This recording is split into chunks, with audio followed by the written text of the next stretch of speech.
안녕하십니까, 박사호입니다. 기시다 후미오 일본 총리가 인도 방문을 마친 뒤 전세기 편으로 폴란드로 이동해 열차편으로 키예프에 들어갔습니다. 기시다의 이런 움직임은 별게 아닙니다. 그동안 G7 회원국 리더들이 다 키예프를 방문했는데 여태껏 나만 안 갔네, 지금이라도 가야지 하고 간 겁니다. 오는 5월로 예정된 히로시마 G7을 앞두고 폼을 내기 위해서였습니다. 폴란드 프세미실에서 10시간 동안 야간 열차를 타고 키예프를 간 것도 뻔한 코스였습니다. 지난 2월 바이든, 그리고 지난해 6월 프랑스의 마크롱, 독일의 숄츠, 이태리의 드라기도 같은 심야 열차를 탔습니다. 정해진 패키지 여행이었습니다. 기시다는 키예프에 가서는 부차를 둘러보고 헌화했습니다. 여기도 패키지 코스입니다. 우크라이나가 러시아 소행으로 수락한 뒤 제대로 된 조사도 거부한 소위 부차 학살 현장이라는 데를 가서 묵념하고 꽃을 바쳤습니다. 기시다 후미오는 젤렌스키와 정상회담을 갖고 러시아가 불법 침략했다고 비난했습니다. 그리고 힘에 의한 일방적인 현상 변경 시도는 용인할 수 없다고 말했습니다. 젤렌스키는 이에 대해 기시다가 위험에도 불구하고 용기를 갖고 방문해줘 고맙다고 말했습니다. 그러면서 일본이 우크라이나 재건에 참가해 경제와 인프라 분야에서 리드하는 것에 대한 기대감을 나타냈습니다. 모두 하나만한 말들입니다. 기시다는 이 자리에서 에너지 분야 등에 새롭게 4억 7천만 달러를 주겠다고 약속했습니다. 또 살상적이지 않은 장비 지원에 3천만 달러를 나토의 신탁기금을 통해 내기로 했습니다. 일본은 돈이 많습니다. 이미 인도적 지원 등 71억 달러를 주기로 했는데 여기에 또 5억 달러를 제공하기로 함으로써 지원 총액은 76억 달러로 늘어났습니다.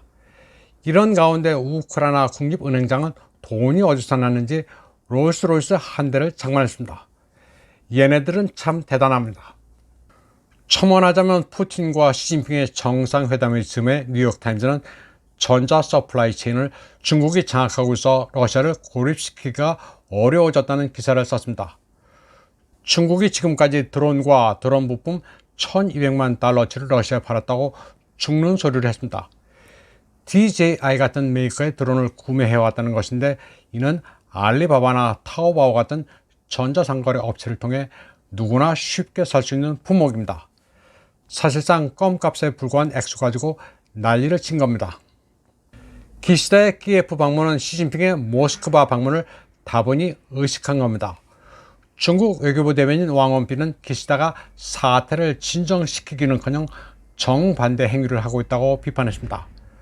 그런데 모스크바에서 거행된 만찬장에서 포착된 사진 한 장이 이채롭습니다. 메드베제프 전 러시아 대통령이 세르게이 라브로프와 대화를 하면서 뭐가 좋은지 크게 웃는 표정입니다. 러중 협상에 대한 서구의 반응을 어떻게 보냐고 기자가 메드베제프에 묻는 장면도 러시아 TV에 나왔습니다. 서구가 약이 올라 펄펄 뛰고 있다고 하자 메드베제프는 아주 좋았어, 그렇다면 너무 기쁜 일이라고 파한대소합니다. 미국 CNN도 베이징에서 중국인들의 반응을 인터뷰했지만 원하는 답변은 나오지 않았습니다. 푸틴은 터프가이다, 러시아가 전쟁에 이길 것 같고 시진핑이 평화를 가져올 것이라는 답변만 나왔습니다. 또 미국이 우크라이나에 무기를 공급하고 있다고 비판하는 말도 나왔습니다. 기자는 이럴 때가 가장 난감합니다. 다시 본론으로 돌아가 보겠습니다. 기시다는 5월 히로시마에서 열리는 G7에 참석해달라고 요청했고 젤렌스키는 화상으로 출석하겠다고 약속했습니다. 젤렌스키는 앉은 자리에서 큰 돈을 벌고 있습니다. 기시다는 일본과 우크라이나 관계를 특별한 글로벌 파트너십으로 격상시키기로 하고 양국 간 정보보호협정 체결을 위한 조정 개시에도 합의했습니다. 공동회견에서 기시다 총리는 G7 히로시마 정상회담 전에 우크라이나를 방문해 일본의 흔들리지 않는 연대를 나타내고 싶었다고 말했습니다. 그러면서 우크라이나의 아름다운 대지에 평화가 돌아올 때까지 일본은 우크라이나와 함께 걸을 것이라고 말했습니다. 일본이 우크라이나와 함께 걷든 말든 신경 쓸 게 전혀 아닙니다. 함께 걷기 위해서는 수십억 달러가 들어야 합니다. 기시다의 이런 행보를 가장 반기는 것은 역시 미국의 바이든 행정부입니다. 제이크 설리번은 기시다에게 훌륭하다고 칭찬했습니다. 그러면서 올해 G7 의장국인 일본은 러시아에 맞서고 있는 우크라이나 지원에 있어서 세계 리더라고 말했습니다. 미 NSC 조정관 존 커비도 일본이 안보 문제에서 적극적인 역할을 하게 됐다면서 땡큐를 연발했습니다. 그런데 급변하는 지금 국제 질서에서는 G7이고 뭐고 사실 다 실속이 없습니다. 부러워할 게 전혀 아닙니다. 이번 방송은 여기까지 하겠습니다. 시청해주신 여러분 감사합니다.